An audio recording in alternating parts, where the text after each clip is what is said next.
Greetings, everyone, and welcome. November the 12th, 2025. Breaking news coming out of Kyiv over the last couple of hours, and that is peace talks are officially suspended. They're over through the end of the year. We will fight for our country. And yes, I'm sure this is coming at somewhat of a surprise to the Kremlin. There have been a lot of other things that have been happening in connection with that. Further information coming out of Alaska, further rhetoric from Peskov and Ushakov. And in addition to that, Zelensky's trip to Kherson yesterday was met with a response today from the Russian territorial governor, Saldo. I have it all for you documented. I have made sure because this is big news, and I'm going to actually show you one of the articles, but this is confirmed from multiple Ukrainian sources. So thank you for being here. Thank you for sharing, liking, commenting, and subscribing. Let's jump straight into it, and we will start here. This is the article, and it has been confirmed. This is the Deputy Foreign Minister, Denis Kosutsla. He says Ukraine-Russian talks suspended, no progress. This article is actually coming out of Liga, but this is confirmed with multiple sources. The subtitle here is, throughout the summer, Ukraine has been fighting for its allies to increase pressure on Putin and force him to meet with Zelensky. Ukraine has officially suspended peace talks with Russia because no progress has been made. This is stated by Deputy Foreign Minister Sergei Kosutsla. In a commentary to the Times and also other sources, he said, since the peace talks ended this year without significant progress, they have been suspended. At the meetings of the negotiating delegations in Istanbul on May 16th, June 2nd, and June 23rd, instead of clear steps, and this is interesting here, he calls out what actually happens. He says the Russian side proposed to create WhatsApp groups, working groups, and other mechanisms that the Kremlin could use to convince the United States that supposedly the negotiations are going well and avoid punitive measures. They know the past of each of us very well. Think about this. He says they know all about our personal lives, all our past, and sometimes they say provocative and rather unpleasant things. Guys, I'm reading it straight to you. This is serious. According to him, the approach was aimed at distracting and angering Ukrainian delegates and then accusing them of disrupting the negotiations. Since the summer, now we are November the 12th, Ukraine has been fighting for its allies to be more active and force Russian dictator Vladimir Putin to meet in person with Ukrainian President Volodymyr Zelensky. However, negotiations with the Russian delegations yielded only limited results. That's why we have a suspension here. Now, this is where it even gets a little bit more interesting. The United States is brought into this, and I'm going to stand by my thoughts on Alaska. I was not inside the meeting. I wish I was, but I am convinced that there were some serious miscommunications that happened in that summit. Both sides, Russia and the United States. The article continues, it is important to understand that in a dictatorship, it is impossible to have discussions with negotiating groups that represent the dictator. They have a very strict mandate, and they have to defend whatever positions they are given. Therefore, in the Russian system, you have to deal directly with the dictator. He then gives some dates. On November the 3rd, just 9 days ago, President Zelensky commented on the peace plan of the Europeans and said he had not seen it. So we have a EU kind of dink. On November 7th, Trump said that significant progress had been made in resolving the war between Russia and Ukraine. Here we are, November the 12th. Therefore, Ukraine is suspending their contacts their negotiations, their peace talks for the remainder of the year. Why? Because nothing is happening other than devastating war. Nightly attacks on Ukrainian infrastructure, massive assaults on the front lines that Ukraine is defending, Ukraine countering with strikes on Russian infrastructure.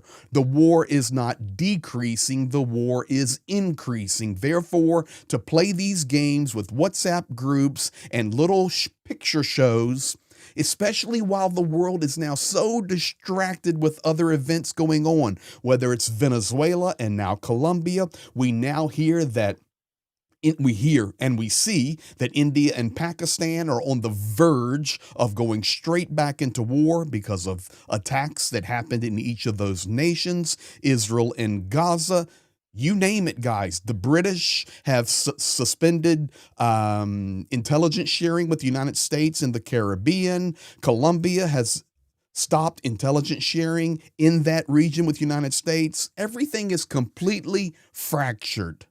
This is why Ukraine taking the lead step, making these bold statements. In addition to that, Russia continues pushing hard after Alaska.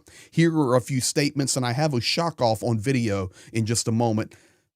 Here's some of their statements. Ushakov on the right works right with President Putin. Peskov on the left is the spokesperson. Ushakov states the U.S. has not abandoned the understandings reached by Putin and Trump in Anchorage. They remain operational. Ladies and gentlemen, there are nuances, and I don't want to use the strong word agreements. Maybe a better word is understandings, a direct quote of Ushakov here, that happened in Alaska between Trump and Putin that nobody knows about. The Kyiv regime, Peskov says, has many sins, and corruption is one of them. It is eating Ukraine from the inside. This is on the heels of Lavrov within the last 48 hours telling Ukraine they have to repent. That is the only way to be denazified. Moscow is open to negotiations, but Kyiv is not ready to talk. Well, now you know it officially, Peskov. And Peskov also stating Kyiv continues to attack peaceful energy infrastructure, including the CPC, in Russia. I'm sorry to laugh at it, but Moscow continues to attack relentlessly peaceful energy infrastructure inside Ukraine. I guess you're just blind to that side of it. Here, Ushakov earlier today speaking with Zarubin. Any news on our relations with the USA, or is there a pause right now? Well, I wouldn't call it a pause, but there's definitely no major breakthroughs yet. But contacts do exist. They do happen at various levels. And embassies in Washington and Moscow are working. So functioning. So here's my question, like the real estate issues on the embassies. Is that stalled also? Well, that's not progressing well. Everything is moving slower than we like. We just have contacts. Let's just call it the way it is. There's very little happening between the United States and Russia. I'm going to go back to Alaska again. And I think I have a little bit of validation here. Nebenzia, he is Russia's permanent representative to the United Nations, came out and made some blistering statements over the last 24 hours. He says there are things about the settlement in Ukraine that U.S. President Donald Trump was not aware of, according to Nebenzia. Steve Witkoff, who had long conversations with Vladimir Putin, learned many new things and interesting things from the Russian president. Trump heard these topics in Anchorage, according to Nebenzia. Putin pushed the account of the persecution of the canonical Ukrainian Orthodox Church in Ukraine and the historical Russian lands to the point that President Trump couldn't believe it. And that is where I think It's possible we saw the frustration as Trump left the meeting, and according to Nebenzia, there were many things that the USA was not aware of and had to be informed. That was a propaganda firestorm in Alaska, and we're seeing the fruits of it now. Nothing has happened but escalation in Ukraine. Now, yesterday, Vladimir Zelensky went to Kherson. Covered it. You can go to yesterday's video and see him talking, being with the kids. So what happens? The regional governor, this dude's name is Saldo. He is a traitor. He was the regional leader for Ukraine. But when Russia invaded Kherson, he flipped sides, went over to Russia, and Putin made him the regional governor of Russian Kherson. And this is what he said today, right on the heels of Zelensky coming to Kherson and saying, it's our city. We're going to defend it. We're going to take care of Kherson. It's our Kherson. Saldo says today, Russia will not take the city of Kherson. Kherson is Russia itself. We will simply return the people of Kherson to their native family. What does that mean? Russia's coming and Ukraine will be defending. Ladies and gentlemen, this is a big day. This is where we're at. If you're watching this within the first few minutes of my posting, today, in about an hour, I will be live with Sean Penner. Sean was captured in Mariupol. He was detained in Russian prison, sentenced to death, and he tells his story. Plus, we're going to be talking about what's happening currently in Ukraine. That's at 2 p.m. Eastern.